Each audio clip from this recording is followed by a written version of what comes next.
Olá, boa tarde, seja muito bem-vindo. Eu sou Tabata Porte, agora são 13 horas e 19 minutos e como todo sábado, além de muita informação, a gente traz a análise de especialistas. E olha, eu já te adianto que hoje nós vamos falar sobre os efeitos do apagão cibernético, o que se sabe até agora sobre a falha global de TI.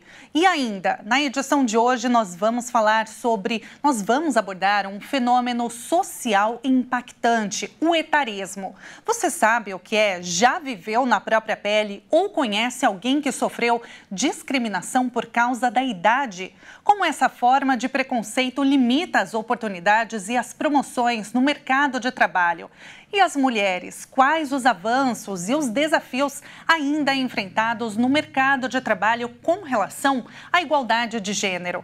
Olha, temos muitos assuntos e você é o meu convidado, então vem comigo, o jornal deste sábado está só começando. A gente começa essa edição falando, é claro, do assunto que preocupou o mundo, a pane cibernética que paralisou os serviços de companhias aéreas, bancos, hospitais e canais de mídia. O acesso a dados armazenados em nuvem foi colocado em dúvida. A sexta-feira foi de caos em várias partes do mundo. Milhares de voos foram cancelados, consultas e exames médicos suspensos e o acesso ao sistema bancário bloqueado. As principais companhias aéreas dos Estados Unidos cancelaram todos os voos. Problemas técnicos foram reportados em aeroportos da Europa, da Índia, de Hong Kong e Singapura. Globalmente, foram 4.674 cancelamentos e 42.013 voos em atraso. No Reino Unido e na Austrália, algumas das principais redes de televisão ficaram fora do ar. Reino Unido e Alemanha cancelaram cirurgias eletivas e afetaram o serviço de saúde. O mercado de ações, commodities e câmbio também foi impactado ao redor do planeta. A falha foi provocada por uma atualização em uma ferramenta chamada Falcon, produzida pela empresa norte-americana CrowdStrike. A ferramenta é utilizada para detectar possíveis invasões hackers. E uma de suas clientes é justamente a Microsoft. A falha fez com que o Microsoft Windows travasse e exibisse uma tela azul. Acredita-se que a Microsoft seja utilizada em 70% dos computadores do mundo.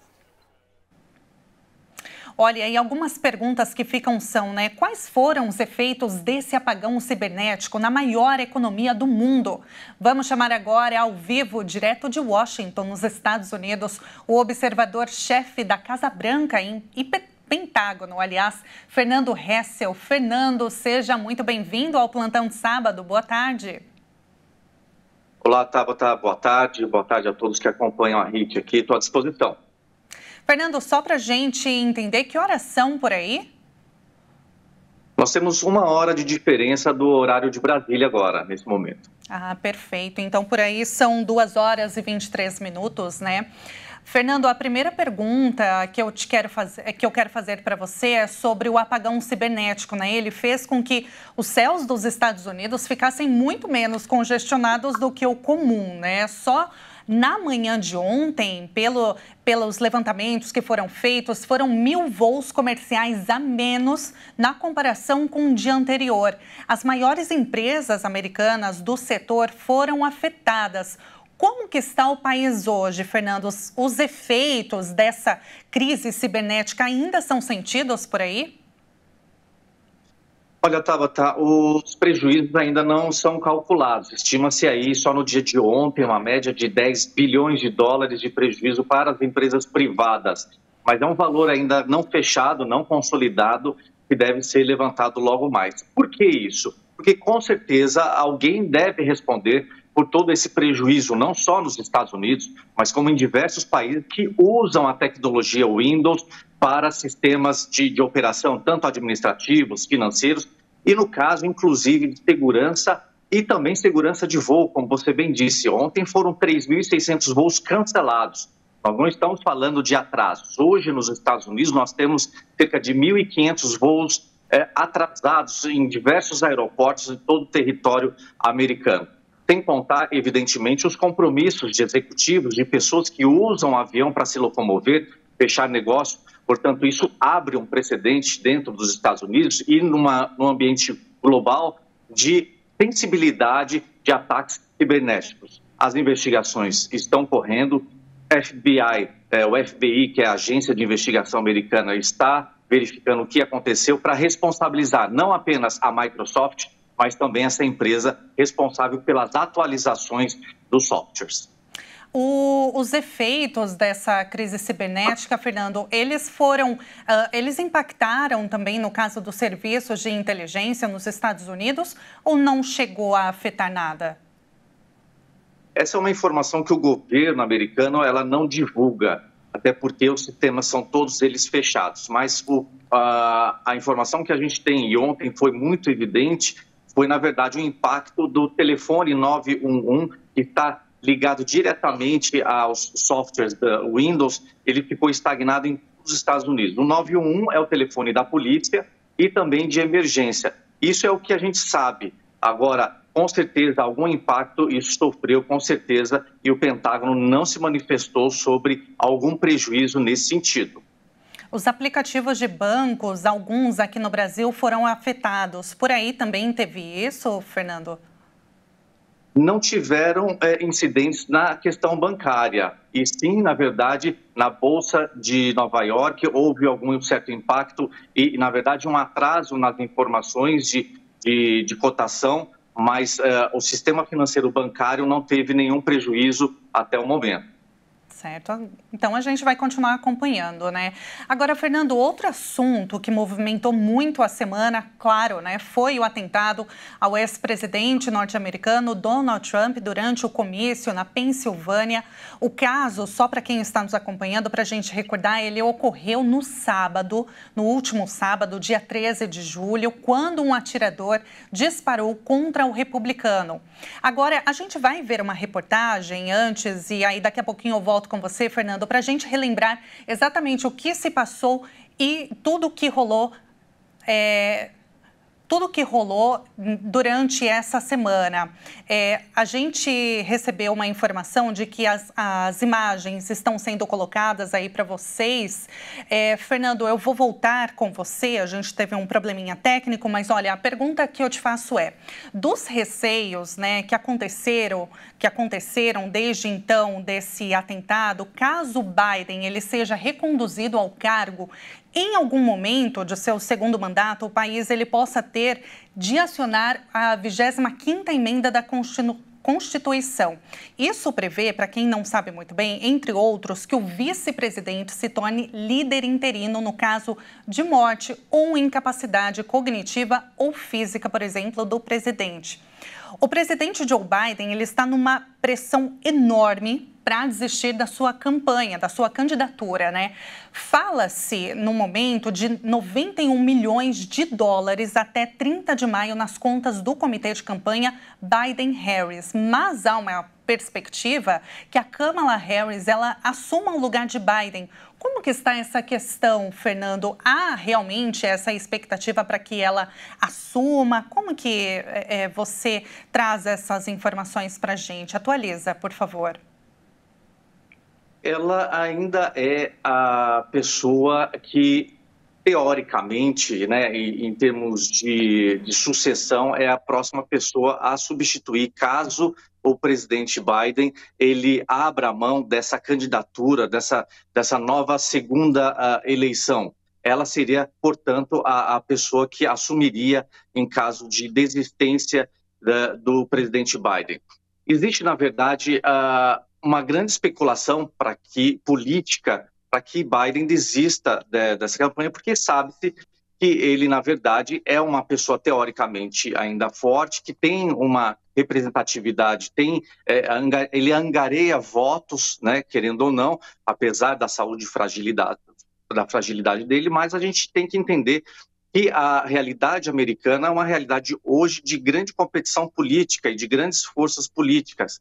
Então, se o Biden sai, evidentemente entra a Câmara. Agora, existe um interesse segundo do partido, de saber se realmente o partido quer Kamala Harris, e também, do outro lado, se os investidores, e aí você disse os valores de investimento, né, de aporte, de doação para o Partido Democrata, se esses investidores querem realmente Kamala Harris como candidata do Partido Democratas.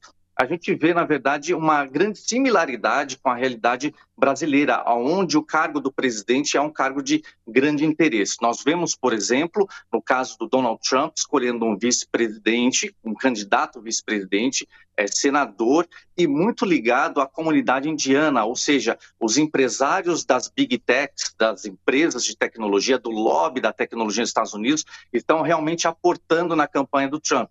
Então, a escolha do vice-presidente do Trump, por exemplo, é justamente por grandes interesses de arrecadar fundos para essa campanha, evidentemente para que Trump ganhe a eleição, mas que beneficie o setor de tecnologia nos Estados Unidos. Então, há, na verdade, um ambiente de grande interesse e a gente não pode tão simplesmente fazer uma análise, por exemplo, da saída do Biden como uma questão de saúde. É evidente que Biden tem problemas de saúde, sim, ele está recolhido nesse momento, ele está com Covid positivo, tomando medicamento, ainda restam mais 6 dias de tratamento e fica aquela grande névoa, né? Será que ele realmente vai desistir, vai usar a saúde para se retirar? Então a gente precisa aguardar um pouquinho. Não há nenhuma informação da Casa Branca no sentido de que ele desista dessa campanha eleitoral. Fernando, agora sim a gente tem a reportagem na mão. Eu vou chamar então para a gente relembrar então como que foi esse atentado contra o candidato à presidência Donald Trump no comício na Pensilvânia. Vamos acompanhar. Foi dia 13 de julho, em um sábado, às 18h15 no horário de Brasília, que o ex-presidente e candidato na corrida à Casa Branca neste ano, Donald Trump, sofreu um atentado. Um tiro passou de raspão na orelha do republicano. Já na plateia, um pai de família de 50 anos faleceu. O chefe de bombeiros Corey Comperatore morreu ao tentar proteger sua esposa Helen e suas filhas. O autor dos disparos já foi identificado pelo FBI.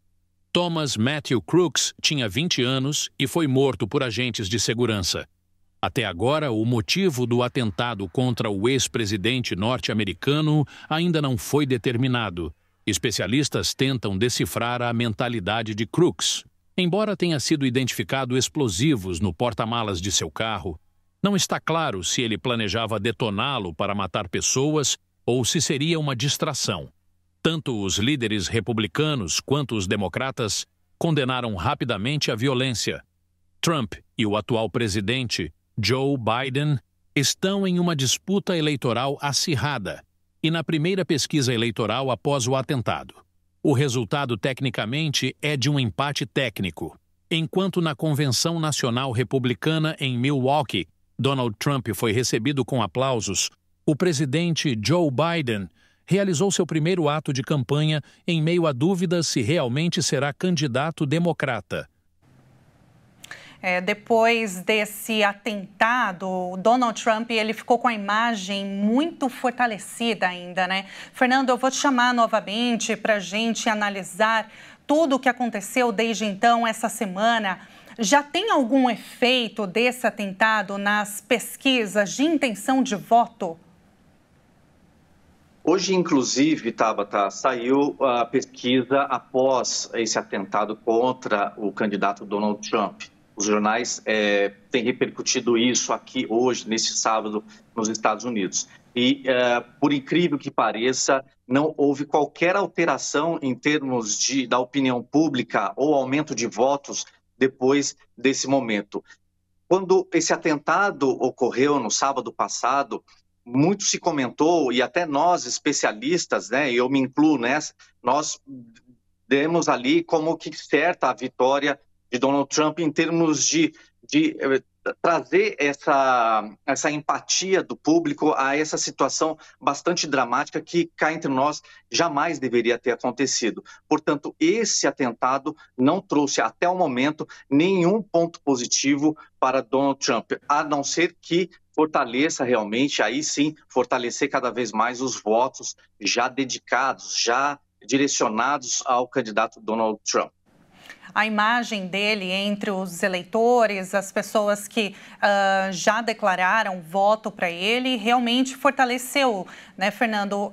Como que estão os eleitores? Eles já estão sentindo que a vitória já está ali perto? Eles já estão, digamos assim, cantando vitória? Eles estão confiantes mesmo no resultado das eleições? Sim. A polarização política nos Estados Unidos e em outros países traz justamente essa convicção do voto. É muito difícil nessa polarização ter alguma alteração, mudança de voto, coisa que a gente via alguns anos atrás no Brasil, por exemplo, desse voto sensível, né, a um discurso diferente do outro, do convencimento. Com o passar do tempo, isso aqui nos Estados Unidos meio que se consolidou. Então, quem é democrata é sempre democrata, quem é republicano é sempre republicano. É difícil você ter migração desses votos entre os partidos, ainda mais agora, numa situação como essa, como eu bem disse, né, há, na verdade, o reforço desse voto e tê-lo, né, como questão de honra dentro da Casa Branca novamente. Eu volto a dizer, é um fato que não deveria ter acontecido, realmente foi uma grande falha de segurança e existe já estabelecido um comitê independente para poder averiguar o que realmente aconteceu, se houve motivação política ou não. É uma lástima que perdemos vidas, né, inclusive do atirador, que dificulta uma investigação como essa para saber realmente a razão disso. Há informação, sim, de que a segurança naquele galpão do lado externo do evento era de responsabilidade local, das forças de segurança locais. Por que isso acontece? A pergunta é por que o serviço secreto não era responsável por essa área externa do evento? Era justamente por falta de dinheiro das agências americanas, por incrível que pareça, há realmente uma contingência de investimento em algumas agências e quando há uma situação dessa, o serviço secreto requisita, delega às forças de segurança locais da prefeitura, do estado, para poder suportar isso. Mas isso não exime, por exemplo, a responsabilidade do serviço secreto, que deveria ter feito a investigação, a supervisão dessa força de segurança local para evitar um momento como esse. Vamos ver agora, né, o desenrolar dessa situação, uma vez que precisam saber realmente os motivos que fez com que esse rapaz de 20 anos fizesse essa tentativa de assassinato do presidente americano. Com certeza, assunto muito sério e a gente precisa continuar acompanhando. Agora, Fernando, com relação às idades, é muito posto em xeque a questão da idade do Biden. Apesar disso, a idade dele não é tão distante assim da do Donald Trump, né? Apesar de que os dois, eles estão bem diferentes. O Biden, depois daquele... Desculpa, acabei esquecendo aqui, tive uma falha na memória, mas ele tem tido muitas falhas na memória também, né? Assim como eu tive agora. E as pessoas estão realmente desconfiando, assim, de que ele seja um candidato apto nesses próximos 4 anos. Como que está essa questão aí, Fernando? O que os eleitores estão dizendo com relação à idade? Você percebe que há um certo preconceito das pessoas com relação a isso, a Biden? Sim, com certeza. No entanto, esse é o grande motivo de ataque contra a pessoa do presidente Joe Biden. Eu, particularmente, venho falando já desde o ano passado que realmente o presidente Joe Biden não tem condições físicas de suportar um segundo mandato, até porque a agenda de um presidente americano ela é muito intensa, ou seja, são dias de deslocamento, ou são transportes de helicóptero, de avião, e isso acontece frequentemente. E, além disso, o presidente ele tem que estar com uma cabeça boa, uma saúde física muito preparada para justamente poder cumprir essa agenda, por mais que não haja uma tomada de decisão, mas existe, né, um cargo representativo do presidente que ele precisa estar em boas condições de poder representar o seu próprio país em rodadas de negociação. E o que a gente vê, infelizmente, devido à idade dele, né, essa limitação, a maneira com que ele anda, né, esses apagões em determinados momentos, em discursos, né, é certo que ele tem um problema biológico, que é o problema da gagueira dele, que é uma coisa desde a infância dele, mas ele sempre foi uma pessoa ativa, um político ativo, né, dentro do Senado, dentro do Congresso. Ele vem do movimento estudantil, mas cada corpo biológico reage de uma maneira, né? Apesar dessa diferença pequena de idade entre ele e Donald Trump. Eu acredito que realmente Biden não tem condições, há sim realmente um grande preconceito nesse sentido, mas é preciso saber o momento de parar e dar lugar às novas cabeças, aos novos líderes que vêm aí adiante. É certo que nos Estados Unidos existe uma tradição de se valorizar a terceira idade. Você frequenta restaurantes, parques de diversão, você vê muitas pessoas da terceira idade ativas aqui nos Estados Unidos. Mas no caso específico de Joe Biden, realmente ele tem essa limitação e acho que realmente é o momento de ele parar. Só que isso veio muito tarde, o Partido Democrata não trabalhou um segundo nome, justamente por essa tradição de o presidente de primeiro mandato ser teoricamente obrigado a cumprir um segundo mandato. Creio que não será prudente que isso aconteça. Até porque é o cargo mais importante, né? Comandar os Estados Unidos não é uma tarefa fácil, não, né? Fernando, muito obrigada pela entrevista. Foi um prazer conversar contigo. Eu que agradeço. Um bom sábado a todos e estou à disposição, assim que possível, poder colaborar de alguma forma nessa discussão, nesse entendimento da realidade americana, que é bastante complexo. Com certeza. Muito obrigada. A gente acabou de conversar com o Fernando Hessel, observador-chefe na Casa Branca e Pentágono. Agora, gente, ainda falando sobre esse assunto, gente, porque, olha, cada vez mais pessoas conseguem chegar aos 100 anos de idade com saúde e disposição. Essas condições, elas são fundamentais para que o idoso seja atuante na sociedade. Na Universidade de São Paulo, o Centro de Estudos do Genoma Humano e Células-Tronco estuda os genes que determinam a longevidade saudável. Vamos acompanhar. O censo de 2022 revelou que o Brasil tem mais de 37 mil indivíduos centenários, ou com 100 anos ou mais. Muitos deles, ao contrário do que se imagina, esbanjam disposição e lucidez, tanto que, em alguns casos, o centenário continua ativo e trabalhando. Para entender como essas pessoas conseguem atingir idade avançada, com saúde física e mental, e ainda continuar atuando e contribuindo com seus conhecimentos, a USP realiza um estudo com um grupo de centenários. A intenção é avaliar as características de pessoas que chegam aos 100 anos com a saúde e disposição e boa memória.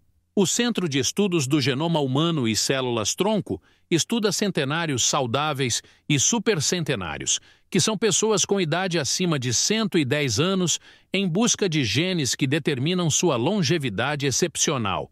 A ideia é saber o que esses genes regulam no organismo desses idosos e como isso contribui para envelhecer sem doenças.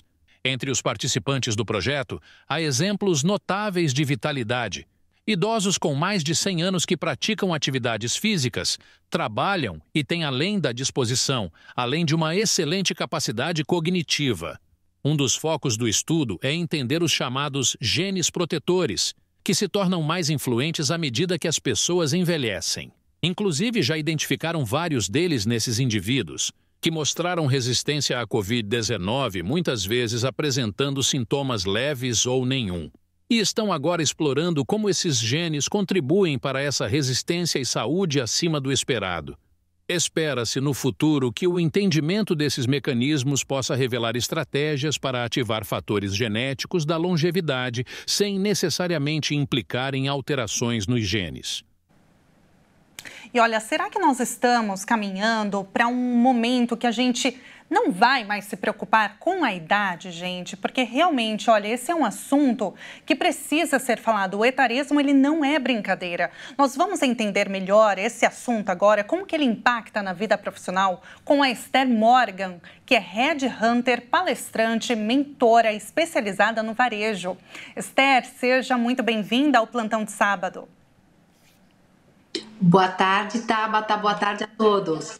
Boa tarde. Olha, como nós temos acompanhado, acusações de etarismo, preconceito relacionado à idade, eles estão se multiplicando nos Estados Unidos e ao redor do mundo, como aqui no Brasil também, né? Com relação, especificamente citando as eleições nos Estados Unidos, mas isso de uma forma geral, né? São críticos à candidatura do democrata Joe Biden, que coloca ali em xeque a questão se ele tem fôlego para ocupar ainda o posto de presidente. Em contrapartida, atualmente, 8 dos 10 países mais populosos do mundo são comandados por políticos com mais de 70 anos. E com eleições recentes, há estudos que apontam que, em breve, todos serão liderados por pessoas com essa idade.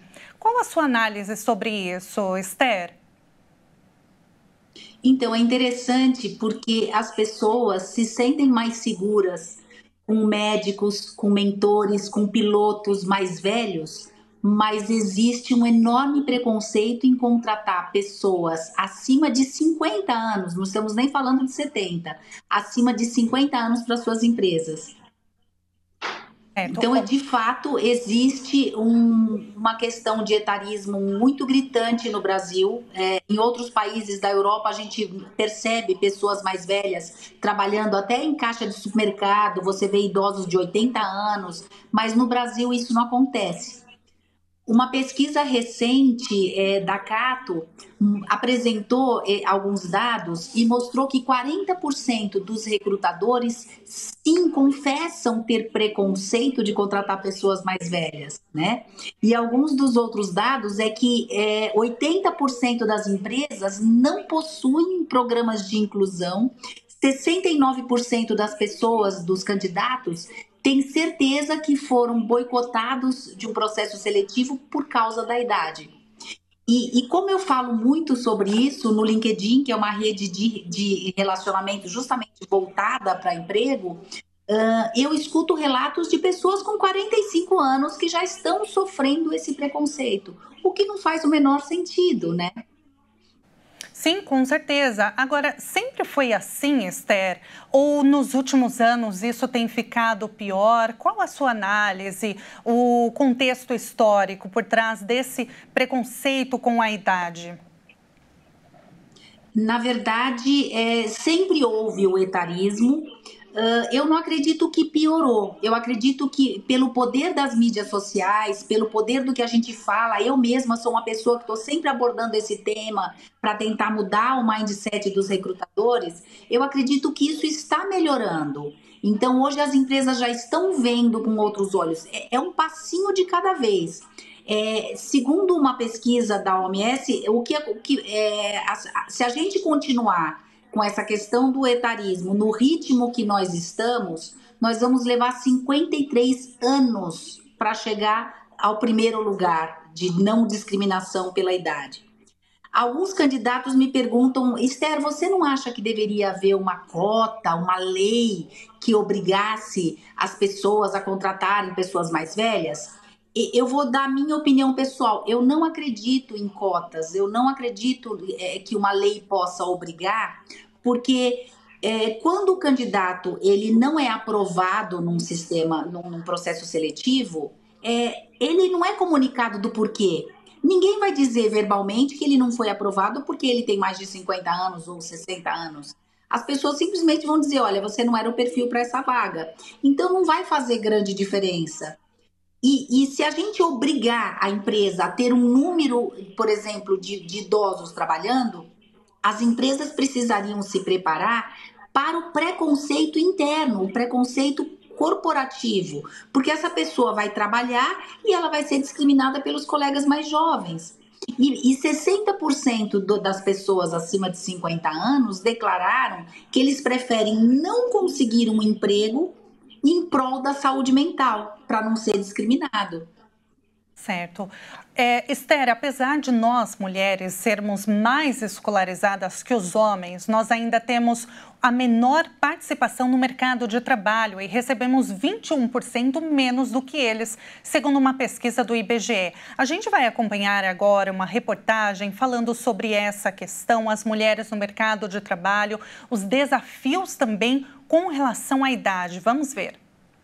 Pesquisas apontam que 53% das mulheres participam da força do mercado de trabalho no Brasil. Enquanto isso, a taxa masculina representa mais de 73%. Alguns setores, a taxa de ocupação delas, em cargos de gerência ou diretoria, ainda é muito baixa quando comparado com outros países da Europa. O salário também está abaixo do ideal, chegando a ser 25% menor comparado com o público masculino. Além disso, a discriminação contra as mulheres devido à idade também pode ser um fator excludente para ocupar uma vaga de emprego. Segundo o relatório da Organização Mundial de Saúde, quase 17% dos brasileiros com mais de 50 anos já se sentiram vítima de algum tipo de discriminação ligado à idade, o chamado etarismo, que é o preconceito contra a pessoa idosa, independente de gênero. Porém, com as mulheres, o preconceito ocorre de maneira mais cruel. Entre os 40 e os 50 anos, as mulheres são discriminadas por vários fatores, como a maternidade, os afazeres domésticos, a menstruação e também a chegada da menopausa, devido a uma cultura enraizada na sociedade que acredita que após uma certa idade, elas são consideradas descartáveis e sem vigor. E para algumas empresas, o cargo deveria ser ocupado por pessoas com mais energia. Na contramão de tudo isso, a Islândia se tornou um exemplo pelo segundo ano consecutivo, com o primeiro lugar no ranking de países que mais valorizam as mulheres no mercado de trabalho. De acordo com dados de 2023, o país nórdico conseguiu fechar essa diferença de gênero em quase 92%. O sucesso deve-se a uma combinação de fatores específicos do país, como o movimento de mulheres em décadas de história e a presença comum das mulheres no mercado de trabalho, junto também com a vontade política de aprovar leis que promovam a igualdade. E no Brasil também é preciso seguir estes passos, além de discutir e questionar as desigualdades entre os gêneros. Realmente as mulheres enfrentam muitos desafios no mercado de trabalho. Eu vou chamar a Esther novamente. Esther, bem rapidamente, antes da gente encerrar a entrevista, eu queria a sua análise, se possível, de uma forma breve, eu sei que é difícil, mas perguntar para você, o Brasil ainda está longe de conseguir avançar nessa questão das mulheres conquistarem mais o mercado de trabalho, principalmente as 50+? Nós, mulheres, se posso me colocar nesse espaço, realmente temos muito mais dificuldades em sermos valorizadas e conseguirmos apresentar o nosso trabalho nas empresas. Então, a gente não passa nem no processo seletivo.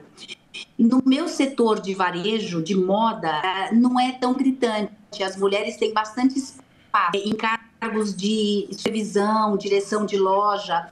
Só que como CEOs, isso é mais grave. Então, apenas 1% das empresas no Brasil hoje tem CEOs mulheres. Então, de fato, a gente tem um longo caminho a percorrer. Com certeza. Esther Morgan, foi um prazer conversar contigo. Muito obrigada pela entrevista. Eu que agradeço. Muito obrigada. Um ótimo dia a todos. A gente acabou de conversar com a Esther Morgan, headhunter, palestrante, mentora especializada no varejo. E agora, gente, olha, mudando um pouquinho de assunto, ao longo do jornal deste sábado, nós abordamos diversos assuntos. Um deles que não poderíamos deixar de citar é sobre a data de hoje, que celebra o Dia do Amigo e Internacional da Amizade. E para unir e alcançar pessoas que gostam de futebol, aconteceu a 4ª edição da Copa Graça, um campeonato que vai muito além do esporte. Vamos ver. Diretamente da cidade de Guarulhos, São Paulo, aconteceu a primeira edição da Copa Graça. E quem vai conversar um pouco sobre esse assunto com a gente é o pastor Márcio. Muito obrigado pela atenção, pastor Márcio. Compartilha com a gente da importância de realizar a Copa Graça aqui em Guarulhos, que está na sua primeira edição. Maravilha, eu que agradeço pela oportunidade, me sinto lisonjeado de poder participar desse evento, juntamente com o nosso apoiador, o vereador Jaime Júnior. Estamos aqui com alegria, né? E eu creio que esse projeto aqui vai para marcar vidas. Tivemos oração antes de começar, uma palavra com o nosso pastor regional, pastor Valqui, e as orações dos outros pastores, intercedendo pelas vidas das pessoas que estão aqui. E eu creio que até o final desse campeonato aí, muitas almas serão ganhas para Jesus. O senhor compartilhou com a gente que são 140 jogadores. São quantos times também? Sim, 140 jogadores totalizando 10 times, né? Fora a torcida, que a arquibancada está lotada. Apesar do tempo curto que nós conseguimos correr atrás, mas foi tudo bem feito, com muito amor, com muito carinho. E é a primeira edição aqui na cidade. Eu creio que a próxima aí é no mínimo 16 times da próxima edição aí. Quantas rodadas e a final está prevista para acontecer quando? Sim, hoje o primeiro sábado é a primeira rodada, então totalizando de 6 semanas, 6 sábados. O sexto sábado vai ser o dia da grande final, a final e o terceiro lugar. Desde o início nós estamos consagrando, apresentando a Deus, pedindo para que Deus se manifeste e pedindo a oportunidade para que Ele envie almas, até pessoas que vão assistir. É a oportunidade de nós falarmos do amor dele. Então, o propósito aqui no final é ganhar almas para Jesus. Obrigado, pastor, e parabéns pelo trabalho e pelo evento. Obrigado, Deus abençoe a todos. Um abraço, pessoal da HIT, em nome de Jesus. Valeu!